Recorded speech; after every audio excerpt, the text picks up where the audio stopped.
السلام علیکم۔ نبی کریم صلی اللہ علیہ وسلم نے فرمایا زمانہ پھر کر اسی حالت پر آ گیا ہے جس حالت پر اس دن تھا جس دن اللہ تعالیٰ نے آسمان اور زمین پیدا کیے تھے۔ سال 12 مہینے کا ہوتا ہے، ان میں 4 حرمت کے مہینے ہیں، 3 پیدرپے ذی قعدہ ذی الحج اور محرم، اور ایک مذہب کا رجب جو جمادی الاخر ہے اور شعبان کے درمیان میں پڑتا ہے۔ پھر آپ نے فرمایا یہ کون سا مہینہ ہے؟ ہم نے عرض کیا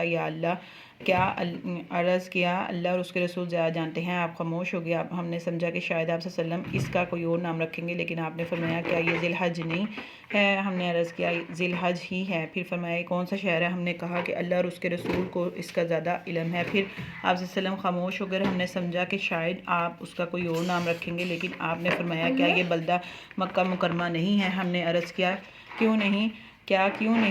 ہاں پھر آپ نے فرمایا یہ کون سا ہے؟ ہم نے عرض کیا اللہ اور اس کے رسول کو اس کا بہتر علم ہے۔ آپ صلی اللہ علیہ وسلم خاموش ہو گئے۔ ہم نے سمجھا کہ آپ صلی اللہ علیہ وسلم اس کا کوئی اور نام تجویز کریں گے، لیکن آپ نے یہ فرمایا کہ یہ قربانی کا دن یوم النحر نہیں ہے۔ ہم نے عرض کیا کیوں نہیں؟ پھر آپ نے فرمایا پس تمہارا خون تمہارے اموال۔ محمد بن سیرین نے بیان کیا کہ میرا خیال ہے کہ ابن ابی بکرہ نے یہ بھی کہا ہے کہ تمہاری عزت تم پر ایک دوسرے کی طرح پر اسی طرح حرمت ہیں جس طرح اس دن کی حرمت تمہارے اس شہر میں اور اس مہینے میں ہے، اور تم عن قریب اپنے رب سے ملو گے۔ اس وقت وہ تم سے تمہارے اعمال کے بارے میں سوال کرے گا۔ آگاہ ہو جاؤ، میرے بعد گمراہ نہ ہو جانا کہ تم میں سے بعض دوسرے کی گردن مارنے لگے۔